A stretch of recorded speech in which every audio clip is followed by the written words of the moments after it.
Jaipal Singh advocate, x ADGC Mainpuri. मैं आपके समक्ष खेतों से संबंधित जो मेड़ का विवाद होता है, मेड़ तोड़ के दूसरे पड़ोसी काश्तकार आपके खेत में अगर बाढ़ आते हैं तो उसको निकलवाने के लिए उत्तर प्रदेश राजस्व संहिता की धारा 24 में आप बात प्रस्तुत करें, जिसके बारे में कल मैंने आपके समक्ष कुछ बातें रखी थी। अब प्रश्न ये होता है कि धारा 24 में कौन काश्तकार आ सकती है।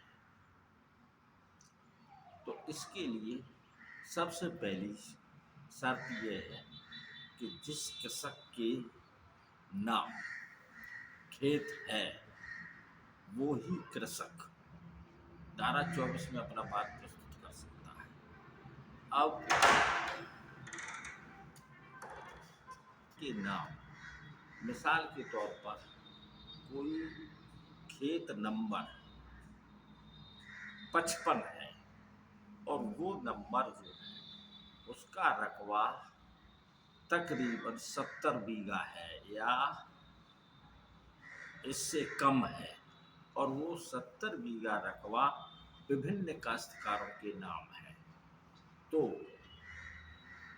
जिस काश्तकार के नाम 5 बीघा यानी 1 एकड़ रकबा है, 400 हेक्टेयर रकबा है, वो आदमी मेड़बंदी हेतु बात प्रस्तुत नहीं कर सकता है। वो इसलिए नहीं कर सकता है कि जो राजस्व का नक्शा जो प्रत्येक मौजे में होता है, उस नक्शे में उस खेत का रकबा 70 बीघा हो, और उस 70 बीघा में आपका जो 400 हेक्टेयर है यानी 1 एकड़ जो रकबा है वो अगर चिन्हित नहीं है तो आप जो है मेड़बंदी का केस दायर नहीं कर सकते।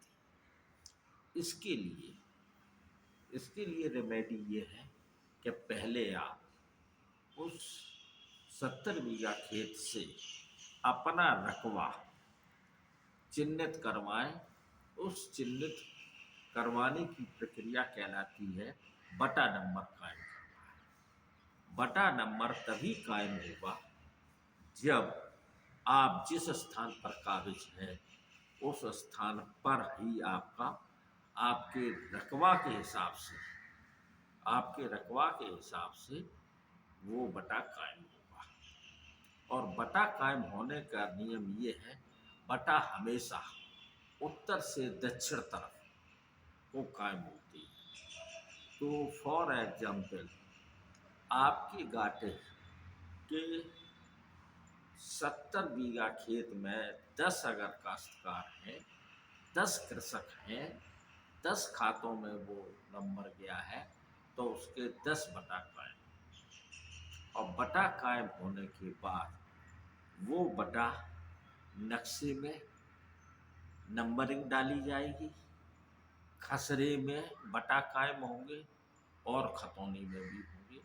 ये सब प्रक्रिया होने के बाद ही आप मेड़बंदी यानी धारा 24 में केस डाल सकते हैं। दूसरी बात ये है, और अगर कहीं आपके उस खाते में आपके साथ एक काश्तकार और है और वो मेड़बंदी नहीं चाहता है, वो उसकी नाप नहीं चाहता है, आप चाहते हैं, तब भी आप मेड़बंदी नहीं करवा पाएंगे। तब आपको क्या करना है कि उस सम्मिलित नंबर को, साझे के नंबर को दोनों काश्तकार आपस में उसका विभाजन करवाएं। और विभाजन उत्तर प्रदेश की राजस्व संहिता की धारा 116 में आप उप जिलाधिकारी संबंधित तहसील के उप जिलाधिकारी के यहाँ बात प्रस्तुत करेंगे।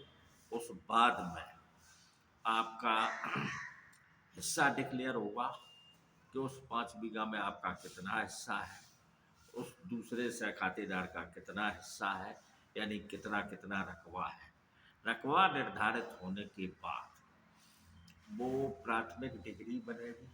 प्राथमिक डिग्री के बाद धारा 117 उत्तर प्रदेश राजस्व संहिता में आप पूरा बनवाने का एक प्रार्थना पत्र देंगे। उस एप्लीकेशन के आधार पर उप जिलाधिकारी संबंधित लेखपाल से उस घाटे की कुरा बनवाएगा और कुरा बनवाने के लिए कई शर्तें होती हैं, कई नियम होते हैं। उन नियमों का पालन करते हुए लेखपाल संबंधित न्यायालय में कुरा दाखिल कराएगा। दाखिल करने के बाद वो कुरा उप जिलाधिकारी महोदय उन पुरों पर संबंधित पक्षों से आपत्ति लेगा और आपत्ति का समुचित निर्णय करने के बाद कुरा स्वीकृत करेगा। कुरा स्वीकृत होने के बाद कुरे के आधार पर मौके पर आपको दखल मिलेगा। इसलिए सह खातेदार लोग धारा 24 में नहीं जाएंगे। कुरा बनने के बाद, कुरा स्वीकृत होने के बाद कुरे के आधार पर उनको मौके पर दखल मिलेगा। तो ये हमने 2 चीज़ें बताई। एक तो बहुत बड़ा नंबर है, उस नंबर में जब तक बटा कायम नहीं होगी तब तक मेड़बंदी नहीं हो सकती है। उस नंबर में कई खातेदार हैं, जब तक उनके आपस में विभाजन नहीं होगा तब तक जो है मेड़बंदी दायर नहीं हो सकती है। और तीसरी शर्त ये है, मेड़बंदी इसलिए भी दायर नहीं हो सकती है कि अगर किसी काश्तकार का रकबा में, उदाहरण के तौर पर खतौनी में 400 हेक्टेयर अंकित है, परंतु उस नंबर की आकृति 300 हेक्टेयर की है, तो उस आकृति के अनुसार ही नाप कर दी जाएगी और मौके पर नाप 300 हेक्टेयर की होगी। इस तरीके से उस काश्तकार को 100 हेक्टेयर का नुकसान होगा। तो ऐसी परिस्थिति में भी धारा 24 का बात दायर नहीं करना चाहिए जब तक कि रिकॉर्डर अभिलेखीय रकबा के अनुसार नक्शा में आकृति या उस अभिलेखीय रकबे के अनुसार नहीं है, तब तक भी मेड़बंदी दायर नहीं करनी चाहिए। और अगर करते हैं तो दायर करने वाले कृषक को बहुत बड़ा नुकसान होगा, क्योंकि मेड़बंदी हमेशा मेड़बंदी प्रक्रिया के साथ लगाए गए नक्शे के आधार पर होगी और नक्शे से ही नाप तौल होगी।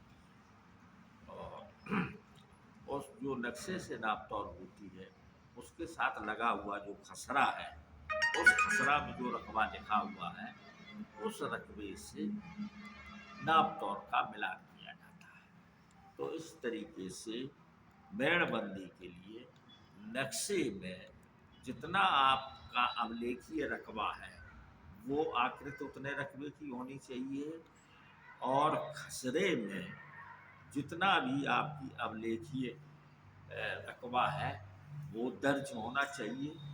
इस प्रकार तीनों ही अभिलेखों में खतौनी, खसरा एवं नक्शे में बराबर रकबा होना चाहिए, तब मेड़बंदी दायर करनी चाहिए। ये 2-3-4 चीज़ें उस मेड़बंदी दायर करने वाले के लिए है।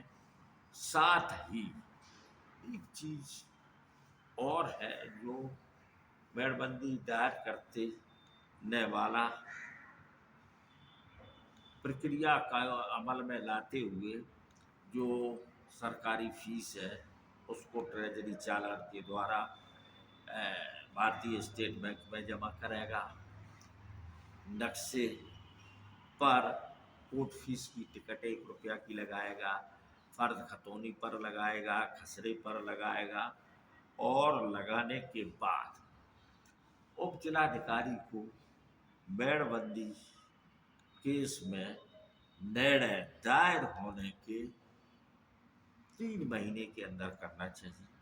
परंतु प्रायः ये देखा गया है कि दायर होने के 3-3 साल तक, 4-4 साल तक मेड़बंदी का बाद का निस्तारण नहीं हो पाता है।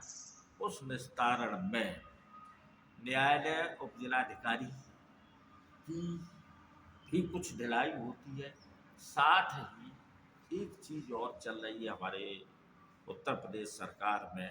उत्तर प्रदेश सरकार के नुमाइंदे, मुखिया एक बहुत बड़ा किसानों के साथ बहुत बड़ा अन्याय कर रहे हैं। वो ये है कि प्रत्येक तहसील में मानक के अनुसार जितने लेखपाल होने चाहिए वो नहीं है। लेखपालों की कमी है। भूलेख निरीक्षक यानी कानून वो जितने होने चाहिए वो नहीं है। और न्यायालय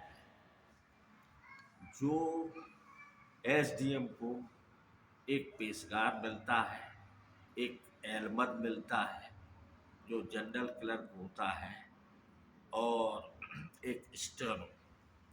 तो मैं ये देख रहा हूँ समस्त उत्तर प्रदेश में एसडीएम्स कोर्ट में कहीं पेशकार है तो एलमद नहीं, एलमद है तो पेशकार नहीं। किन्हीं किन्हीं कोर्ट्स में तो ये स्थिति है, न पेशकार है न एलमद है, केवल स्टोनों से ही एसडीएम अपना न्यायालय संचालित कर रहे हैं। तो इस तरीके से कुछ शासन स्तर से बड़ी खामियां हैं। उन खामियों की वजह से ये मेड़बंदी के केस समय से निस्तारित नहीं हो पा रहे, क्योंकि निस्तारण होने के लिए, बात करने के लिए स्टाफ नहीं है जो ये देखें कि हमारे यहाँ फला तारीख को ये फला मौजे का फला काश्तकार ने ये बात दायर किया है, ये कानून वो भूलेख निरीक्षक के पास मेड़बंदी की एक पत्रावली गई है, वो मेड़बंदी क्यों नहीं हो रही है, ये देखने के लिए एलमद नहीं है। जो कि पत्रावलियों का एलमद से मतलब है एसडीएम न्यायालय की जितनी भी पत्रावलियाँ हैं उनका रख रखाव, उनमें तारीख पर प्रस्तुत करने के लिए, पेशकार को देने के लिए आदमी नहीं है, तो ये निगरानी नहीं हो पाती है। इन कमियों के कारण मेड़बंदी केसों में विलम्ब हो रहा है। कुछ विलम्ब भूलेख निरीक्षक का निगो स्तर से भी हो रहा है कि भूलेख निरीक्षक कार्यवाहक है, लेखपाल से उसको भूलेख निरीक्षक का चार्ज दे दिया, परंतु वो स्थायी भूलेख निरीक्षक नहीं है। जब तक स्थायी भूलेख निरीक्षक नहीं होगा तब तक मेड़बंदी नहीं हो सकती है, क्योंकि मेड़बंदी केवल स्थायी ही भूलेख निरीक्षक कर सकता है, कार्यवाहक को करने का कोई अधिकार नहीं है। तो ये हमने आपको